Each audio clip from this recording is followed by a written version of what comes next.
What's going on, family? My name is Nate Whitmire, and I'm so glad that you're back with us for another episode of Growth on Purpose, aka GOP with GOD.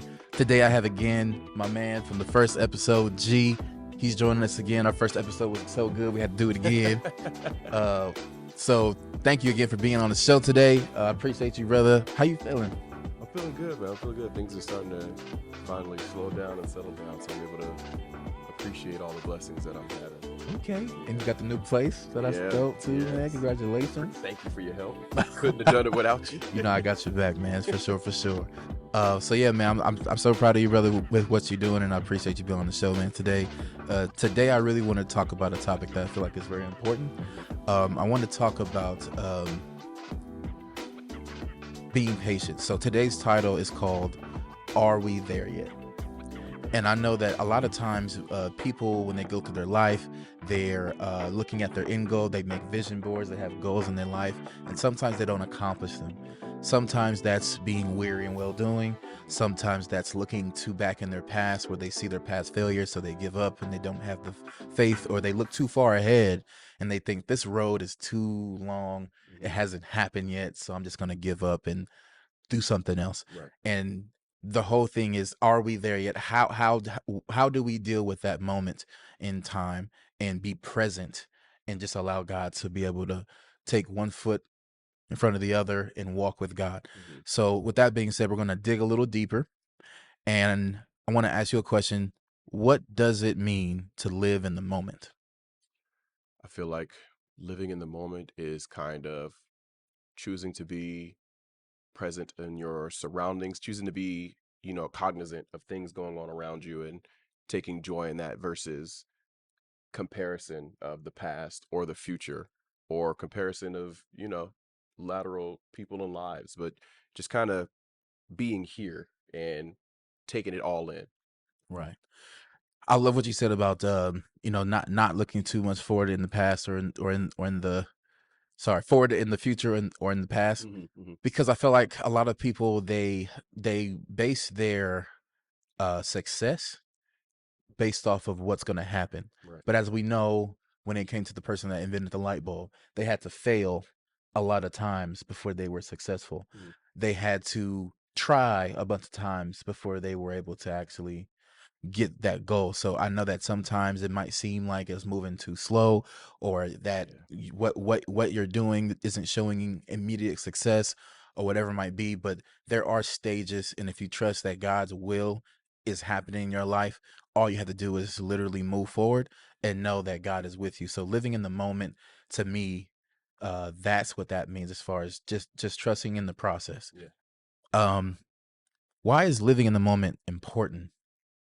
I feel like it's important because, as you said, just kind of like paying attention to what's going on and things around, like you you get to enjoy the blessings that you have. As we spoke, before this began, Right. I said things are starting to settle down. I'm starting to enjoy the blessings that we have. We just moved into our house, as you know, and everybody kept calling and asking, like, "Oh, what's it like? You finally moved in." And I told him, I said, to be honest with you, I don't feel much different because we're still hustling. We still got to do this. We still got to get a couch. We still got to get a TV. We still have to do all these things. Right. And then I think just last week, actually just last night, most recently, I was up and I was just sitting in the living room and just hearing the crickets outside and just looking around.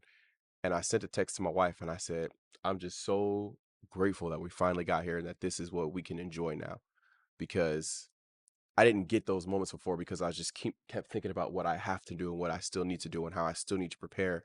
And when I finally sat down and just kind of like, this is nice. This is our living room. This is, our new couch. I don't have to tiptoe around, our little Right. apartment to not wake anyone up. Like I can go in the kitchen and grab a snack and, I don't have to worry about, yeah. And it's just so nice to just finally sit back, breathe, and relax. And I feel like that's an important step in life too, the job that you have, you prayed for at one point. You're thinking about, I don't like this about it, I don't like that about it.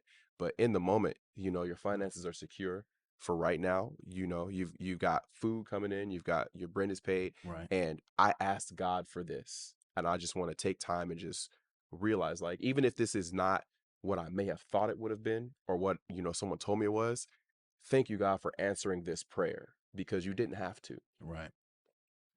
I love what you said about that. I think Pastor had mentioned about that about a week ago or so.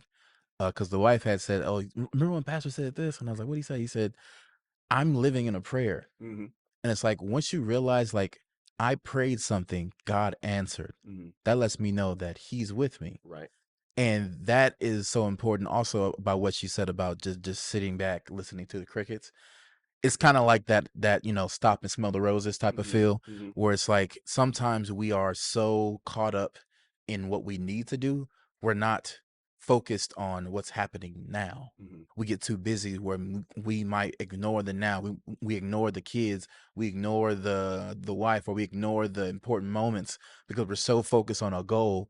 But then once you're retired and you reach that goal, it's like, okay, now what? Now what? Yeah. Because I'm so focused on the next, I forgot the last 10 years of my Mm-hmm. life, and I missed so much because I wasn't also present. Right. It's not that we're not supposed to be thinking about the future, but there's a balance Mm-hmm. of thinking about the future, knowing where you've come from, and living in the now. Mm-hmm. And I think that balance is so hard for a lot of people because you don't really know how to navigate that sometimes. But Mm-hmm. good thing is, it's not about making the right decision.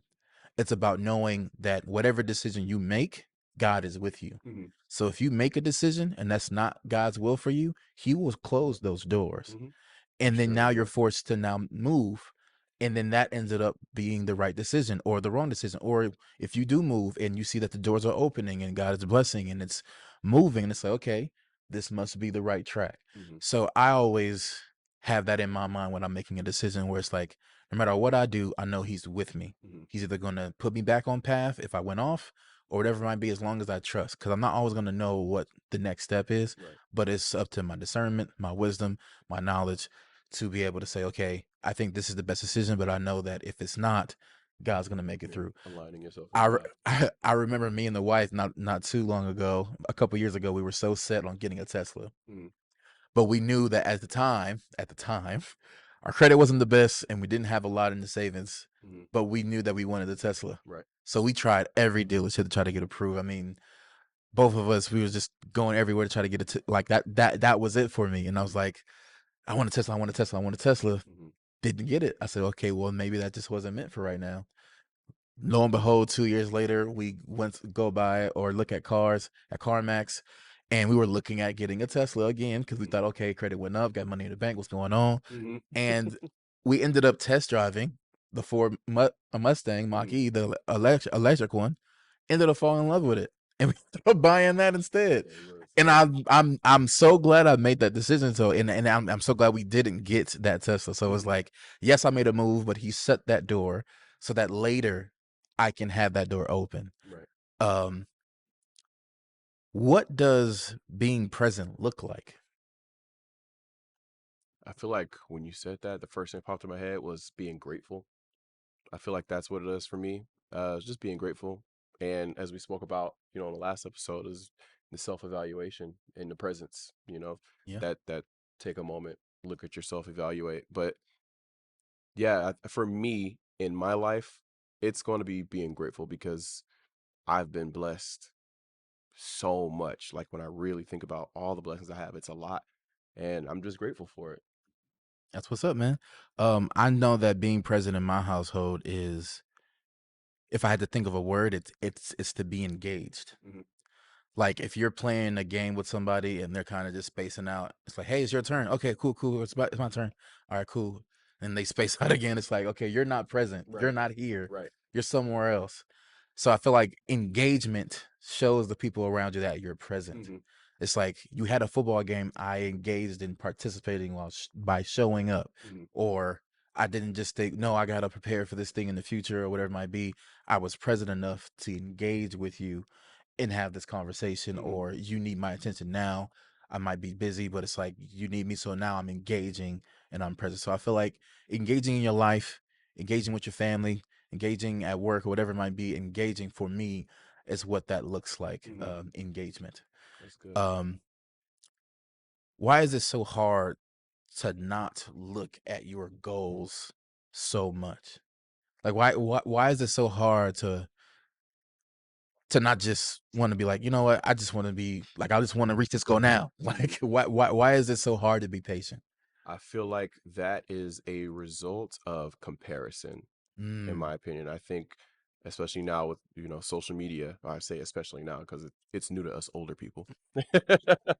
But right. with social media, you see people that are successful right now, Hmm. or what is it? You get viral and you blow up overnight, and then they kind of ride that wave. And I think when you see people that are your age or younger that are measuring up to success the way that society measures success, Hmm. you then in turn feel like you're not doing enough, or you missed an opportunity, or there's something I can do to blow up that way. And that's kind of that driving force of I'm not doing enough, Right. and if you again present in your situation, you take a look at yourself, you can look at yourself and look at the growth you've made in the past, and like, I'm exponentially further ahead than what I should have been had I continued on that path. Or there's people that are in line with me in life and I'm still doing better in certain areas or whatever have you, and things like that. But I do think that, like I said, the comparison being the thief of joy, it's again, like with social media, the exposure to seeing everything going on Right. definitely kind of makes you feel less than sometimes. Okay. I love what you said about that comparison part, because I know that that is a big part of what measures day-to-day life, really, not Hmm. just success, but this is what this looks like. This is what fashion looks like. This is Hmm. what good music today looks like. You can't help but sometimes compare yourself. Hmm. And sometimes people find their identity in it.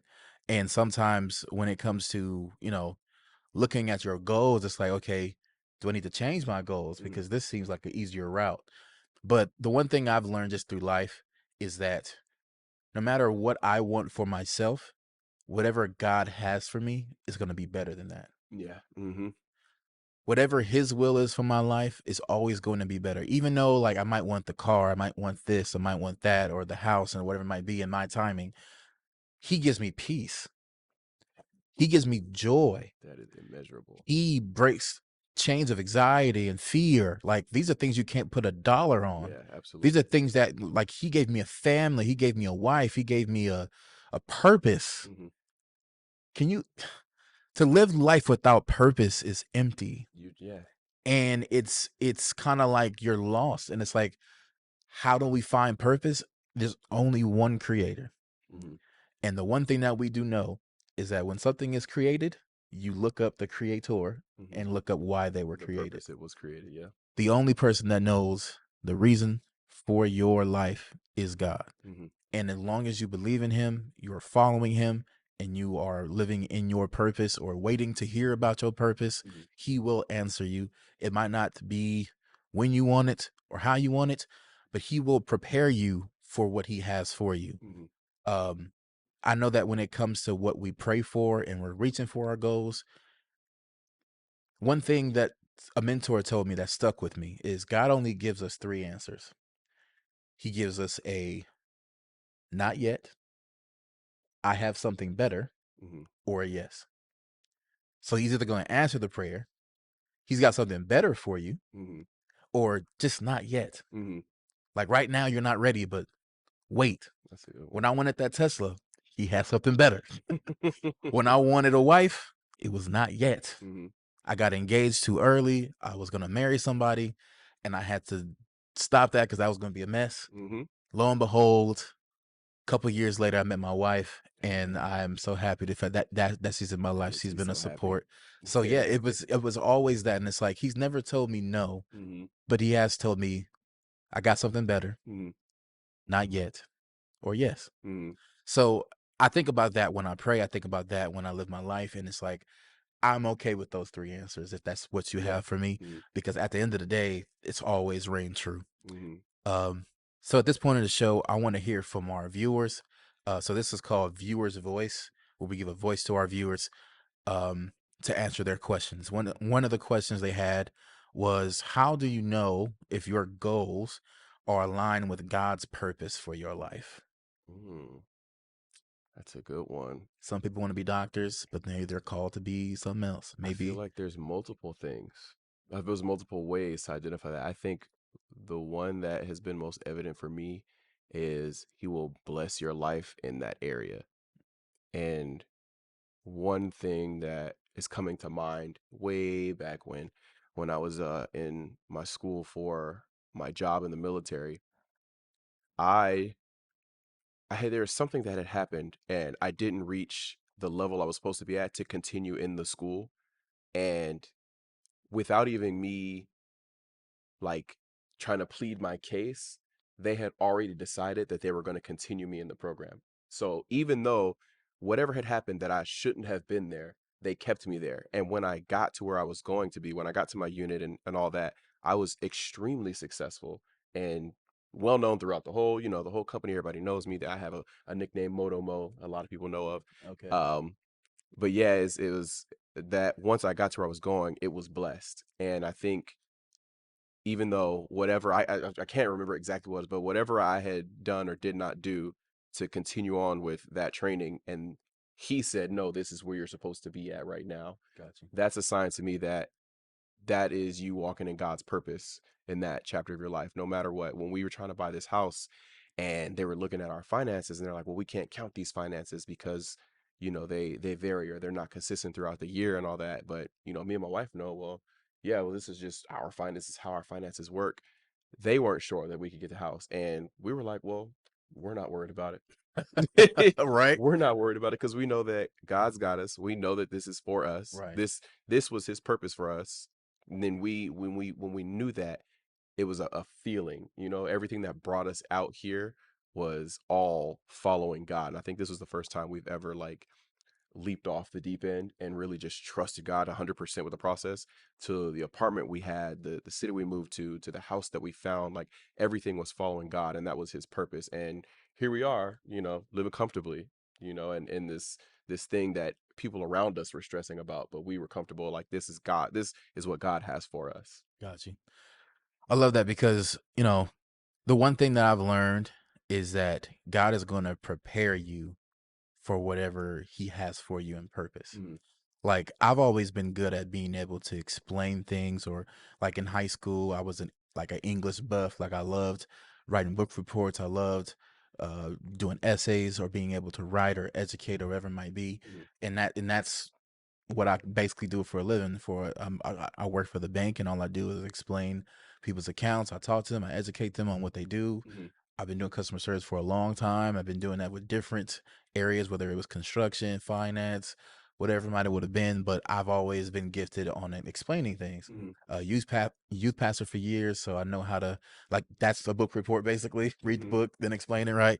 So it's kind of like this is what I've been doing for years, and now I'm doing my purpose with growth on purpose, Mm-hmm. or I'm able to sit here, explain things clearly, and reach people on a broad scale. Mm-hmm. So my wife also had this question where she, when we moved to Texas, was wondering, okay, what is my purpose? I've been told this, I've been told that, but I'm not sure what that looks like. Mm-hmm. So we just had to do a self-evaluation and look at, okay, what have you been doing?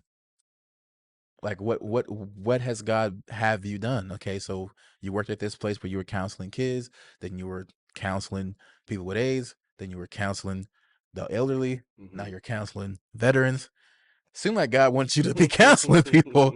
So it's like, well, maybe you should look into that. You seem like you obviously enjoyed it. You stayed in the field. You got a degree in it. Mm-hmm. So let's figure out where that's going to take you. And now she's actually on the path to research into, what that looks like and what avenues are going to open up. And then she got her second job Mm-hmm. doing more counseling. Congrats, And it's kind of congrats. like, like she's obviously in this field. So it's like, okay, now that's your job. But obviously now your purpose for God is going to involve something about Mm-hmm. counseling. Mm-hmm. So now it's like, okay, you can look back on your life to figure out, okay, what have I been doing that he's preparing me for? It's kind of like the story of Moses. Mm-hmm. He was, of course, thrown into not thrown, put into a basket Mm-hmm. down the river. Then, of course, raised by Pharaoh to be a prince. Then he ended up leaving Egypt, and then he was a shepherd, so forth. Think about the person that he called to lead people out of Egypt, Mm-hmm. Moses, a person who knows how to be in a position of authority Mm-hmm. because he was a prince, and he knows how to lead people because he was a shepherd. Mm-hmm. A shepherd is 100% responsible for every sheep that he has. Mm-hmm. To where I think I read once where if a sheep is left to graze too long, it will overeat. Mm-hmm. It has to be told to stop eating or it'll die. crazy. A sheep has no way to defend itself Mm-hmm. whatsoever. No fangs, no nothing, no Yeah. claws. It's helpless without its shepherd. Mm-hmm. So now this shepherd, who was then a prince, is called to lead people where he was a prince at Mm-hmm. out of Egypt. People who he's familiar with, people who he understands how, like, from the other side of what that looks like. And Mm-hmm. he's been shepherding things that need his undivided attention like every day. Right. Who better to lead people, like literally shepherding people out of Egypt, to have somebody follow? Mm-hmm. So it's like he was ready for Mm-hmm. that. So for those of you watching, if you're wondering what your purpose is, or if you haven't lived enough life to where you can look to see what have I been doing to figure that out, just keep walking with God. Mm-hmm. And whatever doors open for you, like he said, wherever you have success in, keep going there. Because that's God opening the doors for you. Because I don't know about y'all, but I know that there's no door that's open that I did myself. Yeah. Mm-hmm. Whether it was a connection, whether it was who you know, not what you know, whether it was happenstance, whatever door opened is because God allowed that door to open. And if you've prayed, God, let your will be done in my life, Mm-hmm. that is you surrendering your will and Absolutely. giving that will over to God, saying, I trust you with my life, and I know you can do a better job than I can since you are my creator. Mm-hmm. Um, Can I say something to what Go you ahead, said real man. quick? You said find out where you're successful at. I know a while ago, I can't recall exactly, but there was a study done where people who are not as great in a specific area, practice in that area, they get better at it. But the people who are not as great in the area but really good at this, the more they practice this, they exponentially grew in that area because they were already good at it and they focused on improving what they were already good at, and because it came naturally to them Right. or it was their passion or whatever have you, the growth in that area was far more than the improvement in the area that they were struggling in. So instead of trying to force myself to get good at something that I feel like I should be good at but I'm not, and instead of, okay, I'm going to cultivate and I'm going to nurture this area that I know I'm good at, my success is going to be far greater in that area. I love that, bro. Because a Yeah, lot, it's a lot of crazy. people, like you said, also their vision of success is the money, the cars, and the clothes. Hmm. I suppose. And sometimes they get confused on, okay, this is a vision of success, but what about that bus driver that helps people to get to where they gotta go, Hmm. who one day gets somebody on their bus and ends up praying for him, or is the best, most fun bus driver ever, Hmm. where when you get on his bus, you gonna smile, Hmm. or whatever it might be. And it's like, bus driver, like, who would want to do that? But it's Hmm. like, you never know what somebody's dreams are. Right. What if their dream is to simply be a teacher, or to simply be something that you think is small Hmm. or doesn't make a lot of money? It's like, well, that's what they want to do and that's what they love. Hmm. And as we know, if you do what you love every day, you ain't working. You're You doing love what you it, want to yeah. do. Hmm. So if you can find that passion, like he said, find that niche that you love, go for it for sure. Hmm. Um, another question from one of our viewers: how can I gain patience when I don't have immediate success? Hmm. But I don't have immediate success. Gain Right? patience. I feel like that's something I've learned later in life because of the continual frustration of not having immediate success. And that was just learning to trust God. Like Mm, just the events in my life kind of forced me into, God, your will is going to be done. There's nothing I can do about that. So there's no reason for me to try to force this other thing or whatever have you. So I'd say for me, it's prayer, prayer. Again, like you said, asking God's will to be done and submitting to that, not just saying it, not saying, God, I want your will to be done. I hope your will is, D1 draft, NBA, right? I know your will for my life. You are right. never gonna God, know I your will want for your his will life. to be done. That means I may not know what it is, but I'm going to accept and I'm going to be grateful for whatever it is because I know it's blessed by you. And I know if it comes from you, it's Right. not going to destroy me. I feel like that is where my patience comes in is, yeah, I may want something now. Yeah, I may feel like I have the power to control this to make it go now, but is this what God wants me to put that effort into? Is this what God is calling me to put that effort into? Right. Lord, have your will be done. Once that is clear to me, then I'll take those steps forward, or I'll continue on the path that I'm on until you show me the turn that I need to make to get to where you need me to be. I love what you said. Also, well, you really just hit the nail on it with everything. But yeah, trust is big, Yeah. but you can only trust God through faith. Mm-hmm. If you don't have the faith to believe that what He has for you is what it's hard to trust without faith. Mm-hmm. And if the absence of faith is you're not really tapping into the benefit of being a Christian. Mm-hmm. As Christians, we are able to have a certain peace about what's happening in our lives because Mm-hmm. we trust that we are swaddled in the love in the best hands in the world, which is God's hands. Mm-hmm.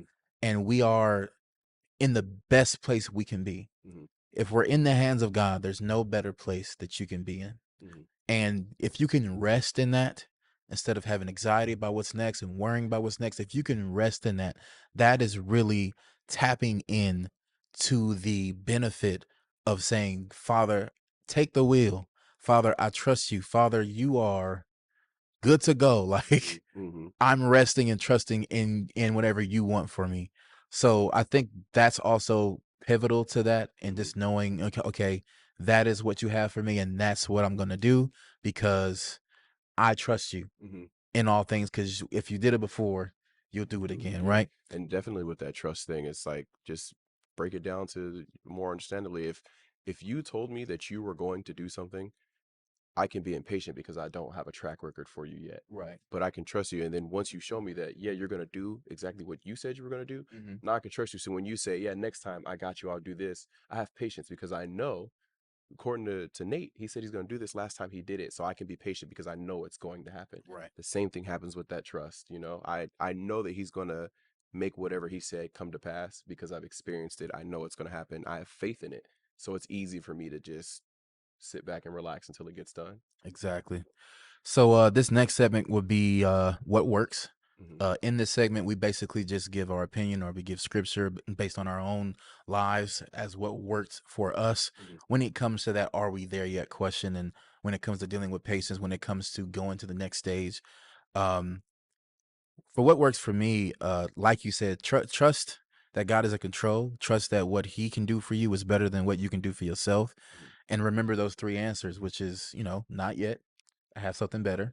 It was gonna give me, or it's going to give me a yes. Mm-hmm. So it's just remembering those things as we continue to go through life, and we ask ourselves, are we there yet? And then also remembering also too, with that, getting ready for what He has for you. Mm-hmm. It's kind of like playing a video game. If you start off a video game, it's always going to be easy at first, Mm-hmm. but that's level one. Then it's going to be level two, then three and four and five. If you start that video game at level one and then jump to level 50, you will not be good enough to pass that level Mm-hmm. because you should have gained a lot more experience, practice, and everything else in those other 49 levels to be able to then pass level 50. Mm-hmm. And if we're not getting to that place where we can understand, okay, I'm going through this process for a reason in order to get my goal, because truth be told, if a lot of us got our goal before we were supposed to, we would fumble the ball. Mm-hmm. Mm-hmm. I'm going to say that again. If a lot of us got what we prayed for, got our goals accomplished before we were ready, we would completely squander it Absolutely. because we're not ready. We're not level 50. We're level 1. And until we understand that, like even this podcast putting it together, I'm like, okay, I want it to be a nice production. I want it to be, you know, excellence, black excellence, whatever it might be. I want Mm-hmm. it to be, I want to reach the masses, but I'm like, I'm at level 1 right now. I Mm-hmm. got maybe 4 subscribers or whatever it might be. I might only have so many likes, but I can't say I want to reach the masses and expect that to be an overnight situation. Mm-hmm. Unless I want Cat Williams on the show, then I might, do something. But as of right now, like we got G and we got me. And that's what's happening. So it's like I have to trust in that process. I Mm-hmm. have no idea what God's gonna do with this. I have no idea what doors will open, but I have to trust that. Mm-hmm. All I'm doing is operating in purpose and obedience. Because when He told us to go to Texas, He gave me three things. He said purpose, Obedience and transformation. Mhm. Through my obedience and my purpose, I'm transforming myself, Mhm. not just emotionally and spiritually, but physically. I'm losing weight. I'm actually feeling good about life. I see things progressing. Wife is being blessed. My sister who came with me is being blessed. My Mhm. family's being blessed. You know what I'm saying? Like things are happening and being blessed with this move, Mhm. which lets me know and confirms I did the right thing. I was supposed to move, all that good stuff. So, um, that is what works for me. Mhm. What works for you when you have those "Are you there yet?" questions?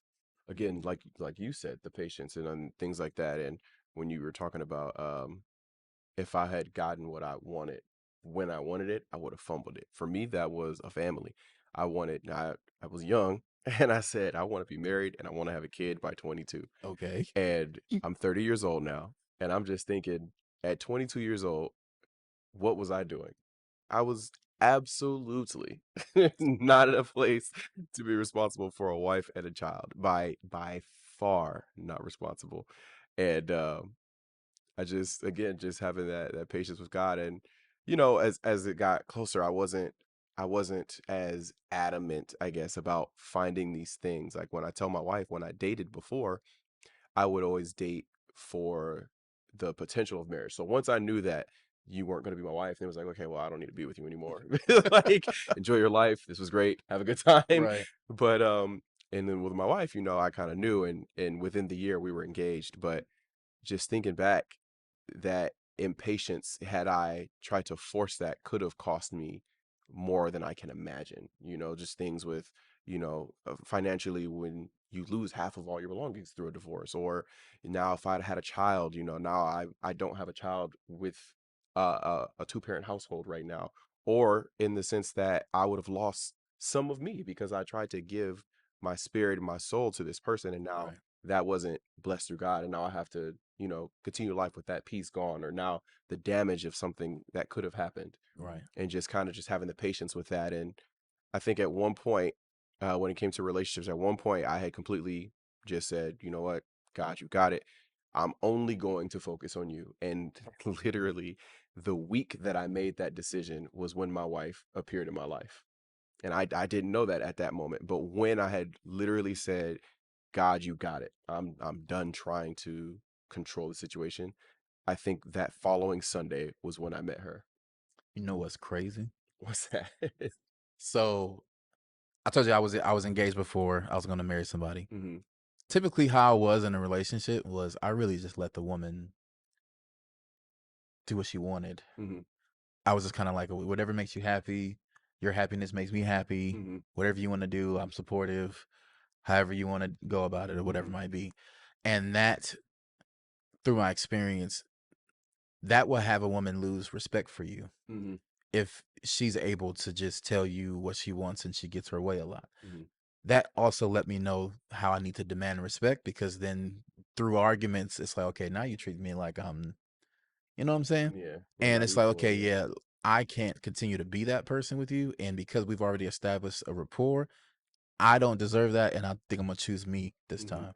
And I had to cut that off, and I told myself the next relationship I'm in, I'm gonna be a man, Hmm. lead my household, Hmm. not allow her to dictate. I'm gonna do what the Bible tells me to do.